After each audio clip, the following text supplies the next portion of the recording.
Mga balita naman sa ibayong dagat, mga labi ni Thailand King Pumipol Abdulyadeh inilipat na sa Grand Palace. Libo-libong tao inabangan ng funeral procession ng hari at isang bagong inhaler na may kakayahang protektahan ng baga na isang tao mula sa air pollution na develop sa Germany.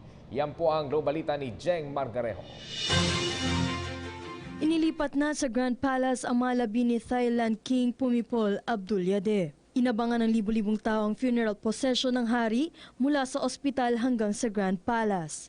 Ito'y upang magpaalam at masilayan ang kabaong nito kahit sa huling pagkakataon. Isasagawa ang funeral rites ng tinaguriang longest reigning monarch sa palasyo batay na rin sa Buddhist tradition. Mismong si Crown Prince Maha Vajiralongkorn ang magpapaligo sa bangkay ng kanyang ama. Habang sa labas ng palasyo ay magsasagawa naman ng mga mamamayan ng simbolikong royal bathing sa larawan ng hari. Tatagal ng 1 buwan ang paghihimlay sa labi ni King Pumipol sa palasyo.